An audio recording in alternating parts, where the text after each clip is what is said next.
Episode 360। Wasim और मुर्तजस्सुस दोनों कमरे से निकल गए। अब वहां पर सफ़ीर और अब्दुल्ला थे जो इस वक्त खामोश थे। दोनों मेरी तरफ मुतवज्जो थे। उनकी नज़रों में सवाल थे। शायद वो मुंतज़िर थे कि मैं उनसे डिस्कस करूं कि हमारा अगला कदम क्या होगा, कैसे उस मकान में दाखिल हुआ जाएगा, कैसे हम इमदाद शाह को उनके चुंगल से छीनेंगे, इसलिए कि इमदाद शाह वो मोहरा है जिससे बहुत कुछ मालूम हो सकता है। उसे कैसे हासिल किया जाए, इस पर गौर करना, मशावरत करना बहुत ज़रूरी था। बिलाखिर मैंने सफ़ीर की तरफ देखकर पूछ लिया, वो घर कितने रकबे पर है? घर की हालत बता रही है कि मालिक मकान खासा अमीर आदमी है। यूँ समझ लो एक हवेली है, 2 मंजिला, आगे पीछे बागीचा है जिसमें फलदार पेड़ लगाए गए हैं। अहाते की दीवार तकरीबन 5 फुट ऊंची होगी। दीवार पर शीशे के टुकड़े या आहनी की नहीं लगी हुई, जिसकी वजह से बासानी उस पर चढ़ा जा सकता है। क्या मुसल्ला गार्ड भी वहाँ नजर आए या वही लोग मुसल्ला थे जो उस गाड़ी में थे? अंदर हो तो बात दूसरी है, बाहर से तो नजर नहीं आए। अभी हम बातों में मशगूल ही थे कि दरवाज़ा खुला और मुर्तजस्सुस का चेहरा नजर आया। उसके पीछे वसीम था। उन दोनों के हाथ में बैग थे। मुर्तजस्सुस के चेहरे से खुशी फूटी पड़ रही थी। अब्दुल्ला ने कहा, बड़े खुश दिखाई दे रहे हो, क्या मोहसना से मुलाकात हो गई? वाकई मैं सोच भी नहीं सकता था कि मेरी इतनी इज्जत होगी। बाबर खान किसी से सीधे मुंह बात नहीं करता कभी। जब मैं पहुंचा और वसीम साहब से उसने 2 बात की तो वह ऐसा हो गया जैसे मुझे सर पर बिठा लेगा। बार बार कहता था कि मुर्तजस्सुस, मैं तेरा शुक्रिया कैसे अदा करूं, तूने मेरी इतने बड़े आदमी से मुलाकात करा दी है। वसीम भाई ने कम से कम 5 लाख रुपए की खरीदारी की है। ऐसे ऐसे हथियार खरीदे कि मैंने कभी देखे भी नहीं थे। अगर मैं अकेला जाता ना तो 2 क्लाशन कॉफी खरीद सकता था। वसीम साहब के पास तो बहुत रुपया, उन्होंने उसी वक्त खड़े खड़े अदायगी कर दी। वो जिंदगी भर नहीं भूलेगा कि मैं उसके लिए इतना बड़ा खरीदार देकर गया था। हाँ भाई वसीम, इतने रुपए कहाँ छुपा कर रखे थे? मैंने मुस्कुराते हुए कहा, बाबर खान के साथ शहर के 4 बैंकों के ATM खाली किए, तब कहीं जाकर उसकी पेमेंट हुई। हाँ, ये कुछ देर के लिए बाबर खान के साथ बाहर गए थे। मैं समझा चाय पीने गए होंगे। अच्छा, अब दिखाओ क्या क्या लेकर आए हो। वसीम से पहले मुर्तजस्सुस ने झुककर बैग खोला और उसमें से एक एक करके 4 ऑटोमेटिक पिस्टल निकाले। उनकी गोलियों के डब्बे दिखाए, फिर हाथ डालकर 20 के करीब ग्रेनेड निकाले। एक स्नाइपर राइफल दिखाई, दूरबीन और पिस्टल साइलेंसर दिखाया, हल्की मशीन गन दिखाई। तभी वसीम बोला, इतना ही माल दूसरे बैग में भी है, जरूरत की हर चीज ले ली है। इतने छोटे से शहर में इतना असलहा कौन खरीदता है? ऐसा असलहा तो मामूली लोग नहीं लेते। बाबर खान अफगानिस्तान और चाइना से असलहा अंदरूनी मुल्क भेजता है। उसने मेरा नाम सुन रखा था। मैं जिन लोगों से मान लिया करता था वो उन्हें भी जानता है, इसलिए जल्दी यकीन कर लिया और बड़े असलहे दिखाने पर भी राजी हो गया। वरना तो पहले वो कह रहा था सिर्फ दरा पिस्तौल होता है, वो ले लो। ऐसा करो, असलहा आपस में तकसीम करके रेडी हो जाओ, कुछ देर में हम निकलने वाले हैं। मैंने कहा, एक बात तो बताई ही नहीं, मैं एक और काम की चीज़ किराए पर लेकर आया हूँ जिसकी ज़रूरत पड़ेगी। मुर्तजस्सुस बोला, ऐसी क्या चीज़ लाया? काले रंग की हाइलक्स, रात में दूर से नजर भी नहीं आएगी। वाह, ये हुई ना बात। मैंने उसका दिल रखने के लिए शाबाशी दी। ये काम की चीज़ ज़रूर थी, लेकिन इतनी भी अहम नहीं थी क्योंकि हमें गाड़ी वहाँ से दूर खड़ी करनी थी, फिर आगे पैदल ही जाना था। वसीम ने जैकेट के अंदर ग्रेनेड रखे और मशीन पिस्टल कमर में लगाकर फिर मशीन गन का पट्टा गले पर लटकाकर बोला, मैं तो तैयार हो गया हूँ, दूसरों की पोजीशन बताई जाए। हम कोई तुमसे कम है क्या? अब्दुल्ला ने जवाब दिया। उसने भी ज़रूरी असलहा सेट कर लिया था। सफ़ीर ने अटेंशन होकर कहा, बंदा रेडी है। सुनो मुर्तजस्सुस, मैंने कहा, इस वक्त हम जिस मुहिम पर जा रहे हैं ये तुम्हारे लिए बिल्कुल नई चीज़ है, इसलिए मेरा मशवरा है कि तुम गाड़ी में रहोगे ताकि जब तुम्हारी ज़रूरत पड़े तो तुम हाजिर रहो। ये काम सबसे अहम है, वरना हम वहाँ से निकल नहीं पाएंगे। मैंने उसे मुहिम से दूर रखने के लिए उसके काम को अहम बना दिया। वो भी खुश हो गया कि वही सबसे अहम बंदा है। यही वजह है कि हमारे बाहर निकलने से पहले ही वो गाड़ी को चेक करने चला गया। हम सब रेडी होकर बाहर आए। मैंने अगली सीट पर बैठते हुए उससे पूछा, टंकी फुल करवा लिया ना? जी हाँ, वसीम भाई ने पहला काम यही किया है, मुर्तजस्सुस ने कहा और इंजन स्टार्ट करने लगा। हाइलक्स की आवाज़ बिल्कुल ना होने के बराबर थी। इंजन वर्किंग कंडीशन में था। उसने अंदर की लाइट बुझा रखी थी। रोड भी तकरीबन वीरान था। हम तेज़ रफ्तारी से मंजिल की तरफ बढ़ते चले गए। तकरीबन आधे घंटे की ड्राइविंग के बाद एक पहाड़ी के दामन में पहुंचे। काफ़ी दूर तक मैदान फैला था। मैदान के दरमियान में वो मकान था और मकान के अक़ब में पहाड़ी सिलसिला था। दूर से एक मकान के हिवले की तरफ इशारा करते हुए सफ़ीर बोला, वो वाली इमारत है। मैंने इमारत पर नज़र डाली। सड़क से एक ज़ेली सड़क उस इमारत तक जा रही थी। जिसने भी वो इमारत बनवाई थी बहुत शौकीन मिजाज लगता था। अच्छे खासे पैसे उसकी तामीर पर खर्च किए गए होंगे। जहाँ से वो ज़ेली सड़क मुड़ती उससे कुछ पहले मैंने गाड़ी रोकने को कहा, इसलिए कि मुझे झाड़ियों का एक झुंड नज़र आ गया था। इन झाड़ियों में गाड़ी इस तरह खड़ी कर दो कि फौरी किसी की नज़रों में ना आ सके। मुर्तजस्सुस ने उसी तरफ रुख मोड़ दिया। झाड़ियों की वजह से गाड़ी बिल्कुल छुप कर रह गई थी। हमने कपड़े भी काले पहन लिए थे। یہ کپڑے بھی وسیم لے کر آیا تھا۔ نیچے اتر کر وسیم نے سائبیریائی ٹوپی نکالی اور اسے پہن لیا، پھر ایک ٹوپی ہم سب کو دی۔ میں نے ٹوپی لی تو احساس ہوا کہ اس میں ہینڈ سیٹ بھی ہے۔ وسیم نے کہا، یہ ہینڈ سیٹ اتنا طاقتور ہے کہ اس پر سرگوشی بھی 2 میل کے ہاتھے میں صاف سنی جا سکتی ہے۔ ہم الگ رہ کر بھی ایک دوسرے سے رابطے میں رہیں گے۔ پھر اس نے ایک ایک پسٹل سب کو دیا، جبکہ ہمارے پاس مشین پسٹل پہلے سے موجود تھا۔ اس پسٹل کی ساخت عجیب سی تھی۔ اس سے پہلے کہ کوئی سوال کرتا، وسیم نے خود ہی بتا دیا کہ یہ ایک طرح کا بلو پائپ جیسا ہے۔ اس سے سوئی نکلتی جو مقابل کے جسم میں داخل ہوتے مضروب کو بے ہوش کر دیتی ہے۔ اس طرح شور شرابے سے بھی بچا جا سکتا ہے۔ میں نے وہ پستول بھی پینٹ کی جیب میں رکھ لیا۔ وسیم نے کہا، ہمیں 4 جانب سے آگے بڑھنا ہے، الگ الگ سمت سے داخل ہونا ہی بہتر ہے۔ میں نے اعتراض نہیں کیا۔ عبداللہ نے مغربی سمت منتخب کی، سفیر مشرقی دیوار اور وسیم نے شمالی اور میں نے جنوبی دیوار سے چڑھنے کا بتایا۔ اس طرح کوئی ایک نظروں میں آ جاتا تو دشمن کی پوری توجہ اس کی طرف ہو جاتی اور بقیہ لوگ بآسانی اندر پہنچ جاتے۔ میں ان لوگوں سے الگ ہو کر جنوبی دیوار کی طرف بڑھنے لگا۔ اس طرف جھاڑیاں بکثرت تھیں، ان کی آڑ مل رہی تھی۔ چلتے چلتے مجھے خیال آیا کہ دشمن جس قسم کی کارروائی کر چکا ہے اس سے یہی نتیجہ اخذ ہو رہا ہے کہ وہ ٹرینڈ ہے۔ کہیں اس عمارت کی پہرے داری کے لیے ان لوگوں نے کوئی خاص نظام نہ لگا رکھا ہو، کیمرے نہ لگے ہوں، حساس مائک بھی لگا سکتے ہیں جو ہلکی آواز کو بھی کیچ کر لیتے ہیں۔ ابھی میں سب سوچ ہی رہا تھا کہ کان میں سرگوشی سے سنائی دی۔ یہ آواز سفیر کی تھی۔ میں دیوار کے نزدیک پہنچ چکا ہوں، احتیاط رکھنا کہیں لوگوں نے کیمرے نہ لگا رکھے ہوں۔ میں نے جواب میں کہا، میں نے بڑی باریک بینی سے دیکھا ہے، کیمرے اگر لگائے ہوئے ہیں تو خفیہ ہو سکتا ہے۔ ویسے مجھے امید کمی ہے، اس لیے کہ میں نے جو معلومات حاصل کی ہیں اس کے مطابق 6-7 ماہ قبل اس مکان میں عنایت شاہ نامی تاجر رہا کرتا تھا۔ اس کی بیوی روڈ ایکسیڈنٹ کا شکار ہو گئی تو وہ مکان چھوڑ گیا۔ تاجر نے ہی مکان بنوایا تھا، کیمرے کی ضرورت اسے شاید ہی محسوس ہوئی ہو۔ احتیاط سے داخل ہونا۔ میں بھی دیوار کے نزدیک پہنچ گیا ہوں۔ میں آہستہ آہستہ بڑھتا ہوا دیوار تک پہنچ گیا۔ دیوار اتنی زیادہ اونچی نہ تھی کہ اس پر چڑھنے کے لیے مجھے سوچنا پڑتا۔ پھر اس کے قریب ہی گھنا پیڑ بھی تھا جس کی ڈالیاں دیوار کو چھو رہی تھیں۔ میں نے اسی درخت کا انتخاب کیا اور اس کے تنے کے گرد دونوں ہاتھوں سے گھیرا بنا کر اس پر چڑھتا چلا گیا۔ درخت اس دیوار سے خاصا اونچا تھا۔ دیوار تک پہنچ کر میں نے اچھال بھری۔ جمناسٹک کی مہارت کام آئی اور میں پہلی کوشش میں درخت سے دیوار پر پہنچ گیا، پھر نیچے کودا۔ ہلکی سی دھپ کی آواز آئی اور میں بھربھری زمین پر تھا۔ کچھ دیر تک میں وہیں دبکا رہا، پھر اٹھ کھڑا ہوا۔ اسی وقت کانوں میں ایک ساتھ 2 آوازیں آئیں، پہلی سفیر کی اور دوسری وسیم کی۔ وہ دونوں بھی اندر آ چکے تھے۔ میں نے دونوں کو اپنی لوکیشن بتائی اور قریب آ جانے کو کہا۔ ابھی میں کھڑا ہوا ہی تھا کہ مجھے ایک سایہ سے اپنی سمت آتا دکھائی دیا۔ اس کے پیچھے ایک اور سایہ تھا، ان کے ہاتھوں میں ہتھیار تھے۔ میرے اندر سے آواز ابھری، شاید یہ پہرے دار ہے۔ میں فوراً جھک گیا۔ وہاں ایسی کوئی جگہ نہ تھی جہاں میں خود کو چھپا سکتا۔ اب صرف ایک ہی راستہ رہ گیا تھا کہ میں زمین پر لیٹ جاؤں۔ میں لیٹنے پر غور کر ہی رہا تھا کہ میرے کانوں میں عبداللہ کی سرگوشی سنائی دی۔ میں نے آپ کو دیکھ لیا، میرے ساتھ وسیم بھی ہے، ہم آپ کی طرف آ رہے ہیں۔ میں نے اطمینان کی سانس لی اور دوبارہ سیدھا ہونے پر غور کر ہی رہا تھا کہ میری طرف آنے والے دونوں افراد قریب آ گئے۔ یہ میری خوش قسمتی تھی یا ان کی بد قسمتی کہ وہ دونوں باتیں کرنے میں مگن تھے۔ وہ سرگوشی میں بول رہے تھے۔ ایک نے کہا، ایسا لگتا ہے کہ خان کو خواب آتے ہیں، سردی ہڈی میں اتر رہی ہے اور ہمیں باہر بھیج دے کہ اندر کوئی کودا ہے، کہاں ہے کودنے والا حرامزادہ؟ دوسرا بولا، دل تو کرتا ہے اس کے سڑے ہوئے دماغ میں ساری گولیاں اتار دوں، لیکن باس کی وجہ سے چپ ہو جاتا ہوں۔ اس کا جو دل چاہ رہا تھا وہ اس نے تو نہیں کیا، لیکن میں نے اپنے دل کی بات مانی اور اس کی طرف اس عجیب ساخت کے پستول کی نال کو سیدھا کیا اور اس کے گال کا نشانہ لے کر ٹریگر دبا دیا۔ ہلکی سے کٹ کی آواز ابھری اور وہ کچھ بولے بغیر گال پر ہاتھ رکھ کر گرتا چلا گیا۔ اپنے ساتھی کا اشر دیکھ کر دوسرا چونکا، مگر دیر ہو چکی تھی۔ میں نے اس پر بھی وہی پستول آزمایا، وہ بھی آواز نکالے بغیر ڈھیر ہو گیا۔ ان دونوں کے جسموں کو چھپانے کی جگہ نہ تھی، اس لیے انہیں ان کے حال پر چھوڑا اور آگے بڑھا۔ اب میرا رخ عمارت کی طرف تھا۔ سامنے کھڑکی تھی جو کھلی ہوئی تھی، اندر اندھیرا تھا۔ اس سے اندر جھانک کر دیکھوں تو یہ سوچ کر میں آگے بڑھا۔ کھڑکی میں گرل لگی تھی، مضبوطی آزمانے کے لیے میں نے اسے جھٹکا دیا۔ وہ کافی مضبوط لگی تھی۔ میں سوچ ہی رہا تھا کہ کیا کروں کہ وسیم کی سرگوشی گونجی۔ آپ ہٹ جائیں، میں دیکھتا ہوں۔ میں نے پلٹ کر دیکھا، وہ بالکل میرے عقب میں کھڑا تھا۔ اس نے جیکٹ کے اندر سے کوئی اوزار نکالا کہ میں نے کہا، شور نہ ہو تو بہتر ہے، فکر ہی نہ کریں۔ اس نے ایک چھوٹی سی بوتل نکالی اور اس میں بھرا محلول اس نے گرل کے جوائنٹس پر گرایا اور پھر اوزار کو اس میں پھنسا کر 1-2 بار ہلکے ہلکے جھٹکے دیے۔ تیسری یا چوتھی بار میں گرل کا جوائنٹ کھلتا چلا گیا۔ شاید اس نے تیزاب کی کسی قسم کا استعمال کیا تھا۔ اسی طرح اس نے 4 جانب کیا تو گرل اکھڑ کر ہاتھ میں آ گئی۔ گرل کو نیچے رکھنے کے بعد وہ بولا، پہلے میں اندر جاتا ہوں۔ یہ کہہ کر وہ اندر کود گیا۔ اس کے بعد میں بھی اندر داخل ہوا۔ اندر بالکل گھوپ اندھیرا تھا۔ دبے قدموں ہم دروازے سے باہر نکلے۔ سامنے ایک اور کمرہ تھا۔ اس کمرے میں جھانکا تو وہ بھی خالی تھا۔ اب ہم دوسرے کمرے کی طرف بڑھے۔ اس کمرے میں نائٹ بلب جل رہا تھا۔ اندر کوئی چادر اوڑھے سو رہا تھا۔ میں اس کی طرف بڑھتا کہ سفیر کی آواز ہینڈ سیٹ پر گونجی، میں تمہارے عقب میں ہوں، کھڑکی سے ابھی اندر آیا ہوں۔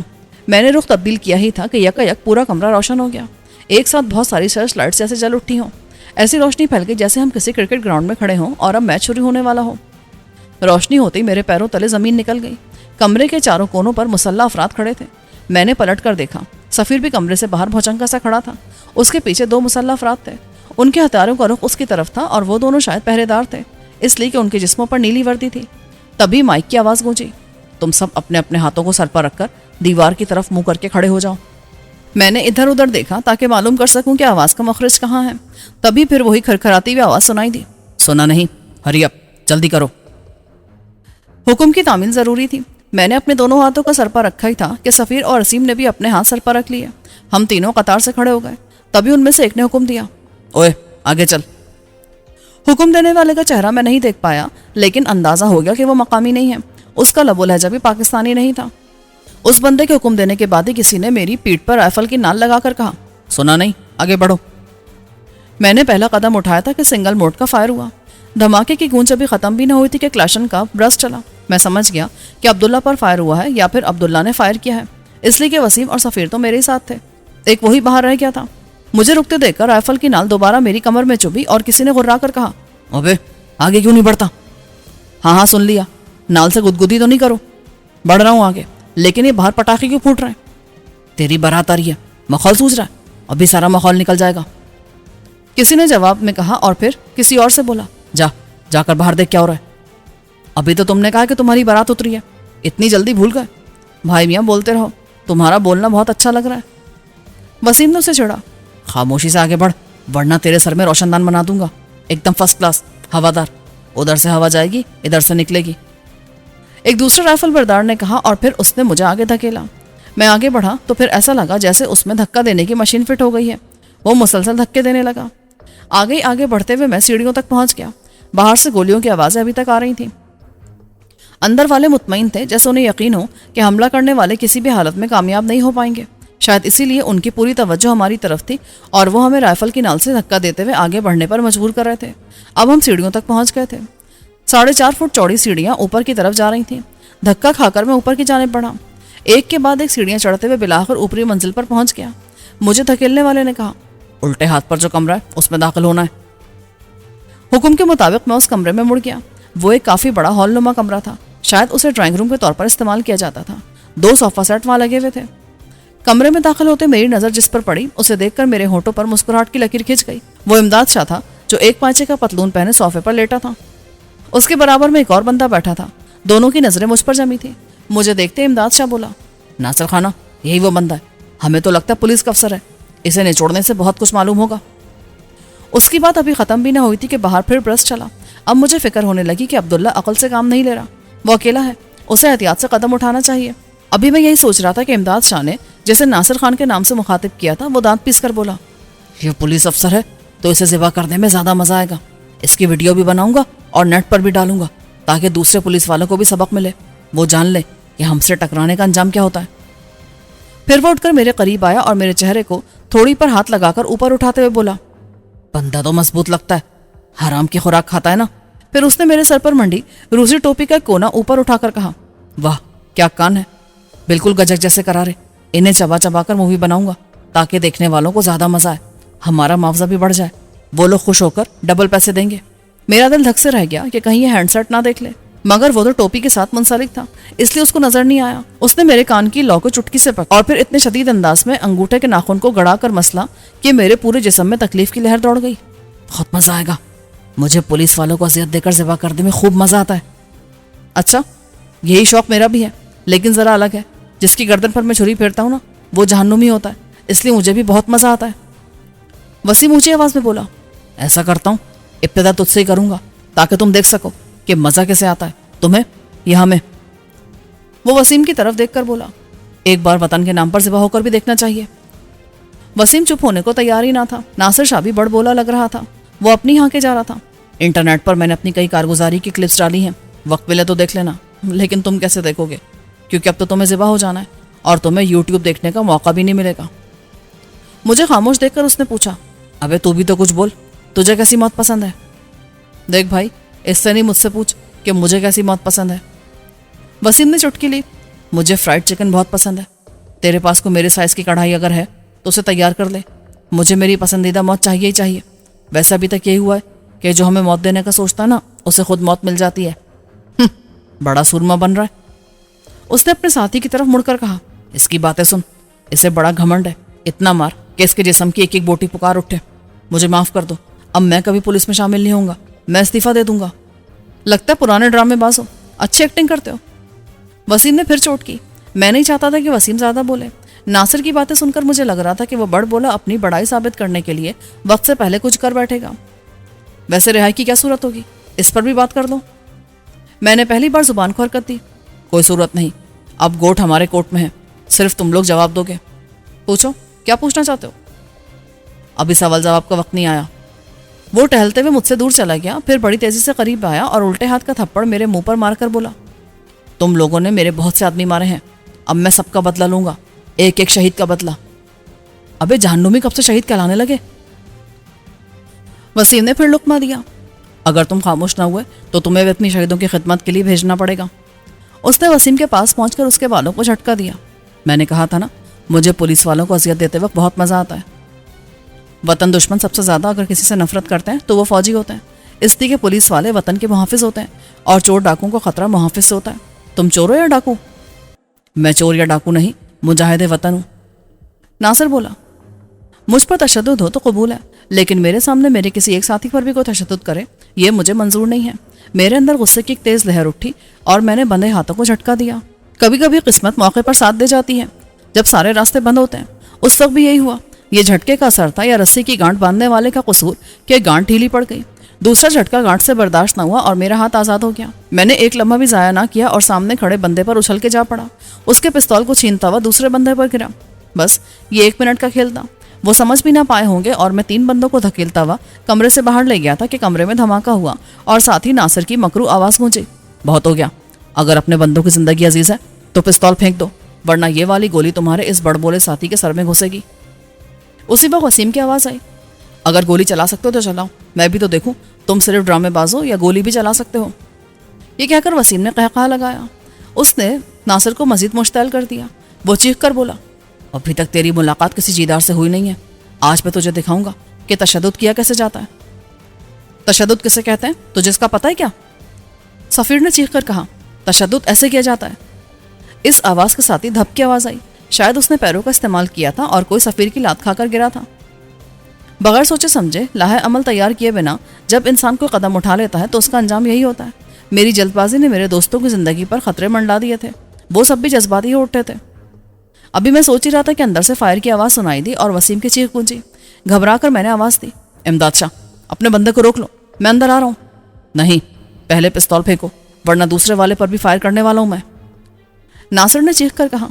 मैंने पिस्तौल अंदर फेंका और दोनों हाथ सर पर रखकर अंदर दाखिल हुआ। जीती हुई बाजी एक बार फिर पलट गई थी। नासिर मेरी तरफ देखकर बोला, तूने चांगिया महाराज का नाम सुना है? नहीं ना, आज मैं तुझे उसके सिखाए सबक का एक बाब सिखाऊंगा। चाणक्य की पूरी किताब मैंने पढ़ी है, लेकिन वो तो हिंद का एक मक्कार वजीर था, तुझे उसका नाम कैसे याद आ गया? मैंने कहा और फिर वसीम पर नजर डाली। वो बिल्कुल सही था। शायद उसे डराने के लिए उसने फायर किया था। गोली यकीनन उसके बहुत करीब से गुजरी होगी और इस्तरारी तौर पर उसकी चीख निकल गई होगी। उसी लम्हे मैंने पिस्तौल अंदर फेंककर खुद को उसके हवाले कर दिया था। अगर थोड़ा सब्र कर लेता तो उसकी चाल समझ जाता, लेकिन अब कुछ नहीं हो सकता था। मेरे अंदर आते ही नासिर के 2 आदमियों ने मुझे जकड़ लिया। मैं अगर चाहता तो दोनों को एक साथ उठाकर फेंक सकता था, लेकिन मैं हथियार डाल चुका था। अब अगर बदमाशी की ना तो बिना वार्निंग के तुम्हारे किसी न किसी बंदे को गोली मार दूंगा। उसने पिस्तौल नचाकर कहा। हाँ, तो बात हो रही थी महाराज चाणक्य की। वो बदमाश नहीं था, सियासतदान था। सियासत कैसे की जाती है ये बात वो अपने शास्त्र में लिख गया था, और आज मैं उसका सबक दोहराऊंगा कि कैसे किसी की जुबान खुलवाई जाती है। वो मुड़ा और एक डंडा उठा लाया। अबे कभी सच भी बोल लिया कर, ये डंडा नहीं डंडी है, इससे मेरा क्या बिगड़ेगा? वसीम बोला, ऐसे डंडे से तो मैं कान खुजाया करता हूँ, जरा और मोटा डंडा लेकर आ।